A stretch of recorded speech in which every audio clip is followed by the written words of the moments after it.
आजमगढ़ पहुंचे डॉक्टर संजय निषाद। राष्ट्रीय अध्यक्ष निषाद पार्टी ने कार्यकर्ताओं और नेताओं के संग बैठक कर चुनाव को लेकर रणनीति तैयार की, जबकि कार्यकर्ताओं ने भी जुलूस निकालकर शक्ति प्रदर्शन कर अपने अध्यक्ष का स्वागत किया। मीडिया से बातचीत में संजय निषाद ने कहा कि भारतीय जनता पार्टी के साथ विलय नहीं हुआ, बल्कि वो गठबंधन के तहत भारतीय जनता पार्टी के साथ शामिल हुए हैं। इसके अलावा उन्होंने क्या कुछ कहा, आइए सुनते हैं उन्हीं की जुबानी। अखिलेश जी तो 2019 में भी दावा कर रहे थे, 40 साल से अलग अलग थे, हाथी और लाठी अलग अलग थी। 30 साल से कैसे नाम बदलते थे, कैसे बसपा नाम बदलती थी, कैसे बसपा की सरकार आती थी, SC/ST एक्ट लगवाती थी, इनकी सरकार आती थी, ये उनको पिटवाते थे। यही 30 साल चला ना।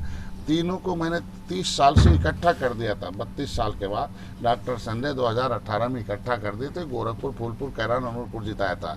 उपचुनाव सरकार का होता है, लेकिन डॉक्टर संजय ने अपनी रणनीति से सरकार के खिलाफ में चुनाव जिताया था। लेकिन हमें मारने में अपने मर रहे हैं दोनों, फिर अलग हो गए।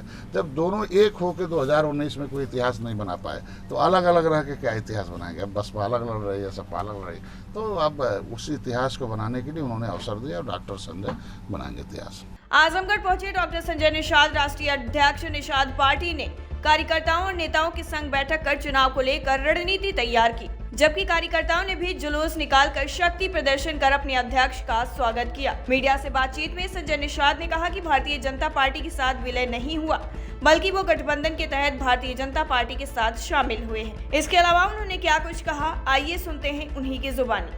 अखिलेश जी तो 2019 में भी दावा कर रहे थे, 40 साल से अलग अलग थे, हाथी और लाठी अलग अलग थी। 30 साल से कैसे नाम बदलते थे, कैसे बसपा नाम बदलती थी, कैसे बसपा की सरकार आती थी, SC/ST एक्ट लगवाती थी, इनकी सरकार आती थी, ये उनको पिटवाते थे। यही 30 साल चला ना।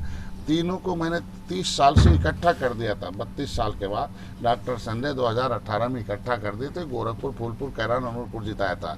उपचुनाव सरकार का होता है, लेकिन डॉक्टर संजय ने अपनी रणनीति से सरकार के खिलाफ में चुनाव जिताया था। लेकिन हमें मारने में अपने मर रहे हैं दोनों, फिर अलग हो गए। जब दोनों एक होकर 2019 में कोई इतिहास नहीं बना पाए, तो अलग अलग रह के क्या इतिहास बनाएंगे। अब बसपा अलग लड़ रही है, सपा अलग लड़ रही, तो अब उस इतिहास को बनाने के लिए उन्होंने अवसर दिया और डॉक्टर संजय बनाएंगे इतिहास। आजमगढ़ पहुंचे डॉक्टर संजय निषाद। राष्ट्रीय अध्यक्ष निषाद पार्टी ने कार्यकर्ताओं और नेताओं के संग बैठक कर चुनाव को लेकर रणनीति तैयार की, जबकि कार्यकर्ताओं ने भी जुलूस निकालकर शक्ति प्रदर्शन कर अपने अध्यक्ष का स्वागत किया। मीडिया से बातचीत में संजय निषाद ने कहा कि भारतीय जनता पार्टी के साथ विलय नहीं हुआ, बल्कि वो गठबंधन के तहत भारतीय जनता पार्टी के साथ शामिल हुए हैं। इसके अलावा उन्होंने क्या कुछ कहा, आइए सुनते हैं उन्हीं की जुबानी। टाइम 8 उत्तर प्रदेश के लिए आजमगढ़ से रत्न प्रकाश त्रिपाठी की रिपोर्ट।